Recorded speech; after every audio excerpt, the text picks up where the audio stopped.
Professor Yunus সাহেবের হয়েছে কি বলেন তো দেখি? ডক্টর ইউনূস সাহেব উনি এই যে রাজনৈতিক একটা বেড়াছেড়া অবস্থা নেয়, এই বেড়াছেড়া অবস্থাটার উৎপত্তি কোথায়?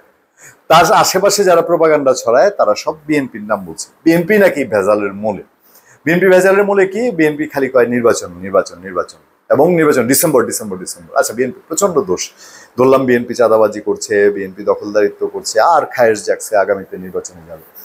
তো এই দোষে দুষ্ট হয়ে আপনার কর্মটাকে, এই যে আজকে 10টা মাস গেল, শোনেন, একটা মায়ের পৃথিবীতে সবচেয়ে কষ্টের কাজ হলো একটা সন্তানকে 10 মাস 10 দিন গর্ভে রাখা, এবং তার সেই প্রসব বেদনা পৃথিবীর সবচেয়ে ভয়াবহ বেদনাগুলো থেকে একটা। সেই 10 মাস 10 দিনের সেই বেদনার কানাকুড়িও লাগে না একটা সংস্কার প্রসব করতে। ওনারা 10 মাস পরে এসে এখন নতুন সুর তুলেন যে সংস্কার নিয়ে মতৈক্য হয় নাই এবং এই সংস্কার নাকি শেষ হয়ে নির্বাচন হবে। তো ইউনূস সাহেব এই যে সংস্কারের বটিকা গিলাতে চাইলেন জাতিকে, এবং এই সংস্কারের বটিকা গিলাতে গিয়ে জাতির একটা বদহজম হওয়ার জোগাড় হয়েছে, তারপর তিনি সংস্কার করেই ছাড়বেন। এবং সেই সংস্কারের নামে আওয়ামী লীগ শেখ হাসিনার বিচারের দীর্ঘ প্রক্রিয়াকে মূল্য ঝুলিয়ে একটা নির্বাচনের জন্য উনি বলছেন, শুধু মুখে বলছেন, কাজে বলছেন না, কাজে করছেন না। বরঞ্চ তার যারা স্নেহধন্য এবং তাকে যারা অ্যাপয়েন্টমেন্ট দিয়েছেন বলে দাবি করে এনসিপি, কিছু ছাত্র, কিছু ইয়াং ছেলেপেলে, এবং তাদের মধ্যে যে অভিযোগ বিএনপির উপরে, তাদের উপরে একই অভিযোগ ডক্টর ইউনূসের স্নেহধন্য যারা, এরাও চাঁদাবাজি করে, এরাও মাস্তানি করে, এরাও ভণ্ডামি করে, এরাও প্রতারণা করে, এবং এমন প্রতারণা করে জুলাই মাসেই আওয়ামী লীগ শেখ হাসিনাকে সরানোর প্রয়োজনীয়তাটাকে ব্যবহার করে মানুষের ইমোশনকে ব্ল্যাকমেলিং করে তারা এখন ক্ষমতা উপভোগ করছে, এবং যতদিন এই সরকারকে দীর্ঘায়িত করা যাবে ততদিনই তাদের দমটা আছে, এরকম একটা সিচুয়েশনে ডক্টর ইউনূস সাহেব।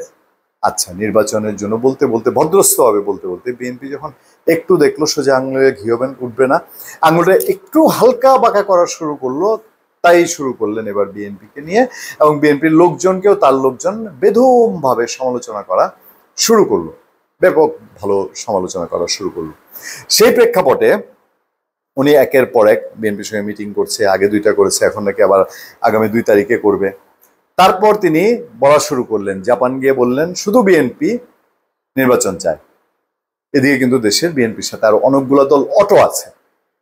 তারপরে তিনি বললেন যে আবারও ডিসেম্বরে না, ডিসেম্বর থেকে জুনে নির্বাচন। আচ্ছা, দেশের মধ্যে এতগুলো শক্তি, ব্যবসায়ী, সেনাবাহিনী এবং রাজনৈতিক দল, আচ্ছা বিএনপির দোষ বললাম, বিএনপি বাদ, সেনাবাহিনী এবং ব্যবসায়ী, তারা সবাই প্রয়োজনীয়তার কথা বলছে যে আপনি এখন নির্বাচনটার ব্যবস্থা করেন না। উনি গো ধরে বসে আছেন, উনি নির্বাচন করবেন না। তার মধ্যে তার পদত্যাগের কাহিনীটা এখন আর কেউ বিশ্বাসই করে না।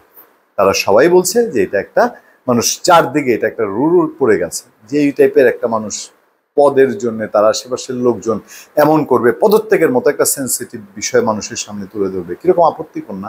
তো এই জিনিসগুলো যে তিনি পুষে রাখছেন, এবং রাজনৈতিক সংকটটা উনি পুষে রেখে জাপান থেকে আসছেন, জাপানে খুবই কম গুরুত্বপূর্ণ একটা ট্যুর করে আসছেন। দেশের প্রবলেম যত গুরুত্বপূর্ণ, সবাই তো বলে যে এই দেশে এখন ওনার আশেপাশে যারা আছেন, উনিও সহ, ওনারা এই দেশে ইন্টারেস্ট দেখেন নাকি অন্য কিছু।